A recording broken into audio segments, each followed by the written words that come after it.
क्या होगा अगर ब्लड लाइन की स्टोरी में एक कैदी आदमी को लेके आया जाए? वही होगा जो आज मंडे नाइट रॉ में हुआ है, और जो हुआ उससे रोमन रेंस को ये तो समझ में आ गया होगा कि इस इंसान को हल्के में तो नहीं ले सकते। Okay, hello chatters, my name is Rohit and you are watching Wrestle Chatter. तो इस वीडियो में आज रिव्यू करने वाले हैं मंडे नाइट रॉ के एपिसोड को, और आज का एपिसोड भी मैं अगेन फिर से बोलूंगा जैसे रेसलमेनिया के बाद के एपिसोड के लिए बोला था। डब्ल्यूडब्ल्यू ने अच्छे तरीके से स्ट्रक्चर किया और आने वाली स्टोरी लाइंस को अच्छे से बिल्ड करने का काम किया जा रहा है। तो सबसे पहले जो शो की स्टार्टिंग है उसमें ही हमको एक वीडियो पैकेज दिखता है जिसको थोड़ा सा सिनेमैटिक तरीके से जैसे किसी मूवी में हमको दिखाया जाता है वैसे फिल्म किया गया था, और इससे पता चलता है कि डब्ल्यूडब्ल्यू सही में अब अच्छे से ध्यान दे रही है एटलीस्ट ब्लड लाइन की स्टोरी के लिए। तो आप ये बोल सकते हो क्योंकि रोमन रेंस बैठे होते हैं और साथ में जिमी एंड जे ऊसो होते हैं, और मैंने आपसे बोला था लास्ट वीक कि ये जो एंगल दिखाया था कि रोमन रेंस ऊसोस के साथ आ गए हैं वो इसी बात को एस्टैब्लिश करने के लिए था कि डब्ल्यूडब्ल्यू यहाँ से ब्लड लाइन की स्टोरी लाइन को फिर से शुरू कर रही है, और वो चीज़ हमने आज भी कंटिन्यू होते हुए देखी है। तो रोमन रेंस कहते हैं कि मैं अप्रिशिएट करता हूँ तुम लोगों की, तुम मेरे साथ हो यहाँ पे, और यहाँ पे अब Roman Reigns Jimmy and Jey Uso दोनों से हेल्प चाहते हैं। देखो ब्लड लाइन कैसे बदल चुकी है। अब वो टाइम तो रहा नहीं कि रोमन रेंस के पास में पॉल हेमन है, तो पॉल हेमन नहीं है रोमन रेंस के पास में, तो उनको अपने भाइयों से ही मदद लेनी पड़ेगी। तो रोमन रेंस कहते हैं कि देखो हमारा पास बहुत कुछ रहा है, लेकिन जो ब्लड है, जो खून है, वो खून ही हुए है, और मैं तुमसे चीज़ें जानना चाहता हूँ, मैं तुमसे समझना चाहता हूँ ये जेकब फाटू कर क्या रहा है। भाई इतने टाइम से इसके पास मौका था वर्ल्ड चैंपियनशिप मैच में आने का, ये बैठे रहा जब मैं 2 साल से बैक सीट पर था, लेकिन अब जब मेरे पास टाइटल आ गया है तो अचानक से इसको टाइटल चाहिए। भैया मुझे समझा दो जेकब फाटू करना क्या चाह रहा है। तो फिर जिमी ऊसो बोलते हैं पहले। हाँ, एक चीज़ मैंने ये भी नोटिस करी कि जिमी ऊसो जे ऊसो से बहुत ज़्यादा बोल रहे हैं चीज़ें स्टोरी लाइन को एक्सप्लेन, मतलब स्टोरी लाइन में अगर आप देखोगे जिमी ऊसो बहुत मतलब 80% तो भाई जिमी ऊसो बोलते हैं और जे ऊसो सिर्फ 20%, और ये पहले से थोड़ा बदला है क्योंकि पहले हम ऐसे ज़्यादा मेन रोल में जे ऊसो को देखते थे। अब ऐसा क्यों हो रहा है वो तो हमको आने वाले टाइम में पता चलेगा। तो जिमी ऊसो कहते हैं कि देखो ये बात तो हमने भी सुनी कि जेकब फाटो हाँ भैया अमीर होना चाहता है, लेकिन किस कॉस्ट पे? वो रोमन रेंस आपके थ्रू जाना चाहता है। और यहाँ पे बहुत ही रिस्पेक्टफुल वे में जिमी एंड जे ऊसो आ गए फिर से रोमन रेंस के सामने, चेले चपाटों की तरह आप बोल सकते हो, लेकिन पहले वाले नहीं कि रोमन रेंस अपनी मनमानी करता था। उसके बाद जे ऊसो कहते हैं भाई वो बहुत खतरनाक आदमी है। जिमी ऊसो भी कहते हैं कि हाँ हाँ भाई स्मैकडाउन में उसने एमएफटी वाले लॉन्डो को एक साथ तोड़ दिया था। तो यहाँ पे ये इस बात को तो एडमिट कर रहे हैं कि भाई खतरनाक चीज़ है जेकब फाटो। फिर जे ऊसो ये भी कहते हैं यार वो अजीब आदमी है, और अगर रोमन रेंस तुमको हरा दिया जेकब फाटो ने तो भाई वो तो शॉट्स कॉल करने लगेगा, उसके पास ऊला फाला आ जाएगी, ये तो नहीं होना चाहिए और इसके कॉन्सिक्वेंसेज होने चाहिए। जैसे ये बात रोमन रेंस ने सुनी, रोमन रेंस कहते हैं हाँ भैया कहते हो तुम सही रहे हो। रोमन रेंस ने अग्री किया, थैंक यू बोला उन्होंने जिमी एंड जे ऊसो को, जो कि पहले वाला ट्राइबल चीफ बिल्कुल भी नहीं ऐसे बोलता था कि भाई जैसे कुछ अच्छा तुमने मेरे साथ कर दिया है। वो कहते हैं कि हम यहाँ पे कोई चैरिटी करने के लिए नहीं आए हैं और आज इस मुद्दे को एड्रेस किया जाएगा। तो ये जो डब्ल्यूडब्ल्यू ने पूरे रॉ के लिए टोन सेट कर दी थी कि रोमन रेंस अब जवाब तो देने ही वाला जेकब फाटू को, लेकिन अब उस तरीके से अप्रोच नहीं करने वाला जैसे लास्ट वीक रोमन रेंस ने किया था, थोड़ा सा जेकब फाटू को हल्के में लेके। तो इससे पता चल रहा है डब्ल्यूडब्ल्यू फुल अपनी कमर कस चुकी है ब्लड लाइन की स्टोरी को चलाने के लिए, क्योंकि डब्ल्यूडब्ल्यू को पता है अगर डब्ल्यूडब्ल्यू को सेव करना है तो ब्लड लाइन की स्टोरी इसमें एक अहम भूमिका निभाने वाली है। और सबसे पहले जो मंडे नाइट रॉ की स्टार्टिंग है वो सेथ रॉलिंस के साथ होती है, और सेथ रॉलिंस जब आए तो भाई अब आप सेथ रॉलिंस को देखना, जब से वो वापस आए हैं वो रंग बिरंगे अवतार में उन्होंने आना बंद कर दिया है ना। वो वैसे हंस रहे हैं, मतलब वो जो बहुत फ्लैशी टाइप का सेथ रॉलिंस था पहले, वैसे अब सेथ रॉलिंस नजर नहीं आ रहा है, जो कि एक अच्छी बात है। क्यों? इस वजह से क्योंकि अब शायद डब्ल्यूडब्ल्यू उनको इस तरीके से दिखाना चाहते हैं कि भाई इस बंदे के पास से टाइटल गया है, ये इतना टाइम से गायब भी था, अब ये वापस आया है, तो ये ऐसे नहीं होगा अब कि ये पहले की तरह खुश रहे, जो कि अच्छी बात भी। अगर आपको थोड़ा सेथ रॉलिंस के कैरेक्टर को सीरियस दिखाना हो तो सेथ रॉलिंस आके यही बोलते हैं कि मैं गुंथर से हारा, मेरे पास अब टाइटल नहीं है, रोमन रेंस के पास वो टाइटल है, इसलिए नहीं कि इसमें मेरी कोई गलती है, इसमें सारी गलती है ब्रॉन ब्रेकर की। वो बताते हैं कि भाई देख मुझे पता है कि तेरे यहाँ पे टाँके वाँके लगे, जो मैंने आपको एक वो फोटो दिखाई थी जब वो रिंग साइड पर उनके जो सिर के पीछे से बहुत ज़्यादा खून निकल रहा था, तो सेथ रॉलिंस वही बात बोलते हैं कि तेरे बैक पे स्टेपल्स हैं, लेकिन आजा भाई हमको अपनी बातचीत तो करनी है। इसके बाद ब्रॉन ब्रेकर निकल के आते हैं पॉल हेमन के साथ, बिल्कुल आते ही ये फेस टू फेस खड़े हो गए और सेथ रॉलिंस सीधा सीधा जवाब चाहते हैं ब्रॉन ब्रेकर से कि भैया मैंने तेरे लिए इतना कुछ किया, मैंने सब कुछ तेरे को ला के दिया यहाँ पे, और तू मुझे रीपे कैसे करता है? तेरी वजह से मेरा टाइटल चला गया, मैं रेसलमेनिया के मेन इवेंट में नहीं आ पाया, ऐसे करके वो बातें बोलते हैं। लेकिन तुम मुझे ये बता दे भैया इससे तेरा फायदा हुआ क्या, तूने ऐसा किया ही क्यों? ब्रॉन ब्रेकर कहते हैं अबे तू क्या कह रहा है, तेरी वजह से मुझे क्या मिला, तू तो हमें अपने आगे पीछे नचा रहा था, तुझे हमारी जरूरत थी, हम तेरी लड़ाइयाँ लड़ रहे थे। और उसके बाद ऐसे नाक में हाथ रख के उन्होंने आई एम विजनरी ऐसे करके जो मजाक उड़ाई है, जो कि ब्रॉन ब्रेकर कहते हैं कि हर हफ्ते आके हमें तेरा यही ड्रामा सुनना पड़ता था।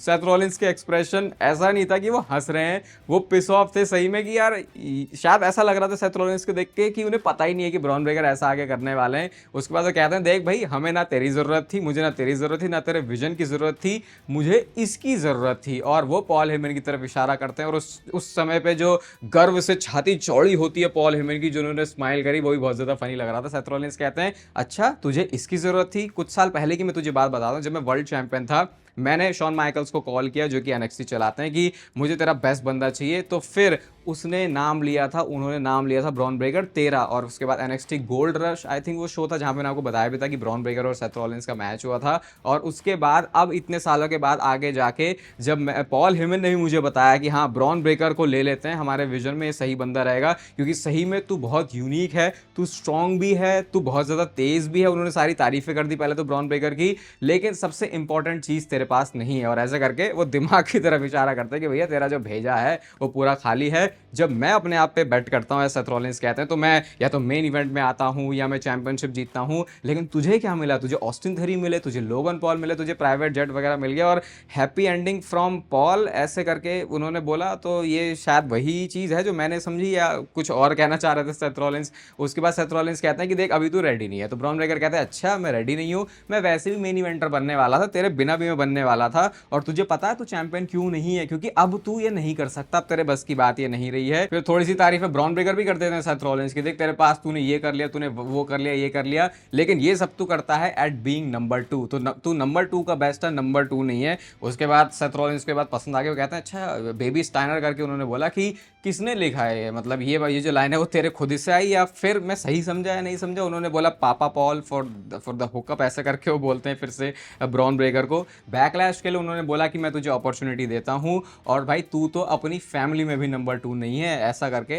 ऐसा कह के सेथ रॉलिंस वहाँ से चले जाते हैं। तो अब सेथ रॉलिंस और ब्रॉन ब्रेकर के बीच में होने वाले हैं पंगे। ये आज जो प्रोमो वर्क था दोनों से ही वो बहुत अच्छा था, लेकिन मैं ये भी चाह रहा हूँ कि इनके बीच में इंटेंसिटी भी रहे, ऐसा ना हो कि ये बहुत ज़्यादा सॉफ्ट हो जाए, क्योंकि आज के प्रोमो से थोड़ी वैसे सॉफ्ट होने वाली वाइब लगी, बट वो कवर हो सकती है अगर अगले हफ्ते फिर से चीज़ें हमको अग्रेसिव होती हुई दिखाई दें, इंटेंस होती हुई दिखाई दें, क्योंकि कई बार ऐसे बातचीत भी बहुत ज़रूरी होती है। तो WWE अच्छा काम कर रही है सेथ रॉलिंस और ब्रॉन ब्रेकर की इस फ्यूड को बनाने के लिए, और जो हमने वो सुना भी था कि WWE अच्छे से टाइम लेना चाहती है इस चीज़ में, अगर ऐसे ही कुक कर रहे हो तो हाँ आई थिंक फिर सही है कि WWE ने रेसलमेनिया में इनका मैच नहीं किया, क्योंकि अब उनके पास इस कहानी को समर स्लैम तक लेके जाने का अच्छा मौका है। इसके बाद बैकस्टेज से सेगमेंट था जहाँ पे स्टेफनी वकैर को मार दिया जाता है बहुत बुरी तरीके से जजमेंट डे की तरफ से, शायद इसीलिए कि वो उनको आज की मंडे नाइट रॉ से अब पूरी तरीके से राइट ऑफ करना चाहते थे। लेकिन इसके बाद आता शो पर मैच पेंटा वर्सेस रूसेव के बीच में, जहाँ पे रिंग साइड पे ईथन पेज थे, और मैच की कहानी कुछ ऐसी है कि वो स्प्रिंग बोर्ड जाके ऐसा मारने जा रहे होते पेंटा, रूसेव अपनी मैच का किक के लिए रेडी होते हैं, लेकिन वो उन्होंने हिट ही नहीं करी, और उसके बाद रोल अप करके पेंटा ने इस मैच में रूसेव को हरा दिया। सही भी है, क्योंकि अगर ऐसे वो क्लीन फॉल ले लेते तो शायद वो रूसेव के कैरेक्टर के लिए सही नहीं होता। इसके बाद ये दोनों मिलकर, रूसेव और ईथन पेज दोनों मिलकर पेंटा को मारते हैं, लेकिन सेव करने के लिए जवान आ जाते हैं और उन्होंने कटर भी लगाया रूसेव को। तो ऐसा लग रहा है कि शायद अब नेक्स्ट उनका एक टैग टीम मैच भी हो सकता है। नेक्स्ट आती है हमारी women's intercontinental champion Becky Lynch, और वो आके कहती हैं कि देखो मैंने रेसलमेनिया में कैसे हिस्ट्री बना ली है, एजे ली से मैंने पीछा छुड़ा लिया है, मैंने 4 अलग अलग चैंपियनशिप जीत ली हैं, मोस्ट मैचेस हो गए मेरे रेसलमेनिया में, और कहती है अंडरटेकर अब तुम्हारे रिकॉर्ड के लिए भी मैं आ रही हूँ, तो मैं एक फाइटिंग चैंपियन होना चाहती हूँ। वो एक ओपन चैलेंज इशू करती हैं जिसपे निकल के आती हैं ईओ स्काई। अब जब ईओ स्काई आई तो बेकी लिंच ने बोला अबे तू क्यों आई है, तेरा क्या यहाँ पे रोल है, अच्छा तू रिया रिप्ली के बिहाफ पे आई, क्योंकि तू तो कुछ ऐसा नहीं है जो मुझे एक्साइट करे, या फिर तेरे में वो बात नहीं है। इतने में गुस्सा भी आ गया ईओ स्काई को, उन्होंने मारना शुरू कर दिया, बेकी लिंच फिर वहां से जाने लगती है, लेकिन एडम पियर्स कहते हैं ओ भैया कहाँ जा रहे हो, अभी तो तुमने मैच की बात करी थी। जिसके बाद इन दोनों के बीच में मैच भी होता है, एक मैन हैंडल स्लैम के ऊपर किक आउट कर दिया था ईओ स्काई ने, तो ऐसा लगा कि कहीं कोई शॉक या सरप्राइज तो नहीं होने वाला, लेकिन फिर आस्का यहाँ पे आ जाती है और रेफरी ने देखी नहीं वो चीज़,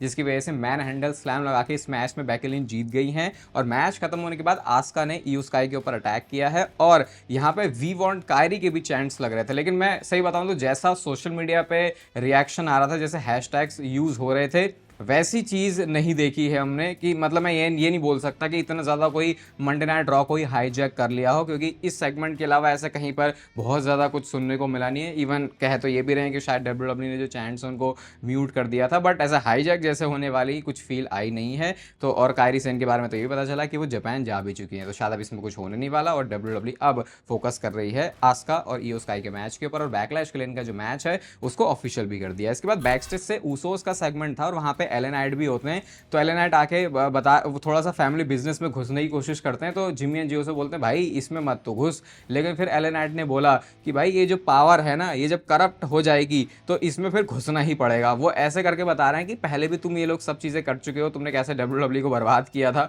मतलब वैसे तो आबाद किया था लेकिन एलन नाइट की नज़र में बर्बाद किया था। तो फिर वो यही बोलते हैं कि ये रोमन रेंज की जो हरकतें हैं वो सही नहीं है, थोड़ा सा वो उनको सेपरेट करने की कोशिश कर रहे हैं, लेकिन ऑब्वियसली वो चीज़ होने नहीं वाली। बट इस सेगमेंट का मतलब क्या है, क्या एलन नाइट मतलब फ्यूड तो ये करने नहीं वाले, तो बस सिर्फ थोड़ा टीवी टाइम देना था एलन नाइट को, इस वजह से ऐसा किया, क्योंकि बाकी तो मुझे इसका और कोई सेंस लगा नहीं। क्योंकि इससे बेटर ये है कि आप एलन नाइट को किसी एक सीरियस प्रोग्राम में डालो जो एटलीस्ट कुछ टाइम चले, और ताकि जो इस हफ्ते वो करें उसका अगले हफ्ते वो क्यों कर रहे हैं हमें मतलब भी समझ में आए। नेक्स्ट शो पर आता है जो हेनरी का कॉन्सर्ट, और भाई आज प्रेजेंटेशन जो हेनरी की बहुत सही लगी मुझे। वो गाना गाते हैं, कहते हैं मतलब गाने में वही आप बता रहे होते हैं कि वो मंडे नाइट रॉ में आ गए हैं, और कहते हैं कि can we fire Logan Paul, ऐसे करके बोलते हैं। तो साथ में क्राउड भी बोल रहा होता है, उतने में फिर लोगन पॉल आ जाते हैं, कहते हैं मैं अनफायरेबल हूँ, भाई तू क्या बात कर रहा है, मैं चैंपियन हूँ, देख मेरे पास चैंपियनशिप है। ऑस्टिन थेरी भी यही सेम बात बोल रहे होते हैं। फिर जो हेनरी ने बोला कि भाई तुम चैंपियन कहाँ से हो, तुमको तो मैंने रेसलमेनिया में हारते हुए देखा था। इसके बाद अटैक कर दिया जो हेनरी के ऊपर, और जो हेनरी ने अपना वो जो घूम के कैमरा में आते हैं वैसे करके फिर उसके बाद मारना शुरू किया। लेकिन फिर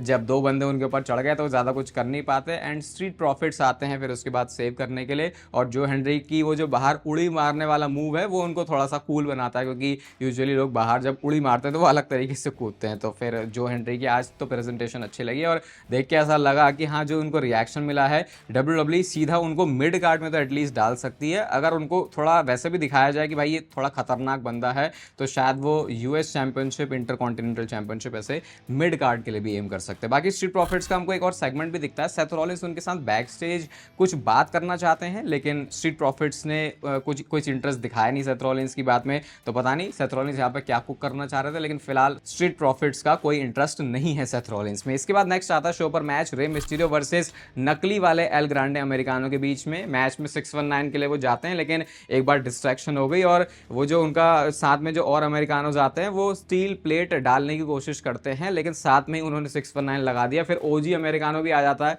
और ये उस स्टील प्लेट के लिए लड़ रहे हैं, तो इसका फायदा फिर रे मिस्टीरियो ने उठा लिया, अपना फिनिशर हिट करके वो मैच जीत चुके हैं। और फिर ये जो दोनों एल ग्रांडेज हैं वो लड़ रहे थे, और सिक्योरिटी वाले बंदे आ गए, और सिक्योरिटी तो भाई हलवा चीज़ हो चुकी है। अब 4 सेकंड के लिए बस उन्होंने सिक्योरिटी को भी दिखाया, मतलब ये तो क्या, इसे कैसे एक्सप्लेन करूं मैं। कुल मिला के तुम भाई सिक्योरिटी वाले बंदों को तब लेके आओ जब तुम्हें सच में उसमें कुछ इंटेंसिटी डालनी हो। तुम लेके भी आए हो और तुम सही से उसको दिखा भी नहीं रहे हो। पहली बात तो यहाँ आने भी नहीं चाहिए, तो तुम लेके भी आ गए, तो यार थोड़ा तो ऐसा इज्जत बचा लो उनकी। यही वो लोग हैं सिक्योरिटी वाले हैं जो कभी कभी ब्रॉक लेसनर और ओबा फेमी के बीच भी बचाने आते हैं, तो तुम वहां भी लेके आ जाते हो, यहाँ भी लेके आ जाते हो, और यहाँ लेके आते हो तो इतने गंदे तरीके से लेके आते हो कि उसकी वो जो सारी अहमियत सी है वो फिर फील नहीं होती। तो शायद डब्ल्यूडब्ल्यू सुधरने तो वाली नहीं है, चाहे हम कितनी बात कर लें इसके बारे में। इसके बाद बैक स्टेज से सेगमेंट था एक, जहाँ पे एडम पियर्स के साथ ग्रेसन वॉलर होते हैं और कहते हैं भैया मुझे अपॉर्चुनिटी चाहिए। वो कहते हैं ओबा फेमी, ओबा फेमी वो कहते थे पीछे खड़ा है, तो ओबा फेमी ने अपॉर्चुनिटी दे दी थी आज ग्रेसन वॉलर को उनके साथ मैच करने के लिए। ओबा फेमी और वॉलर का फिर मैच भी होता है, और भाई क्या ही इसमें ज़्यादा कुछ करना था। एक वो स्पॉट अच्छा लगा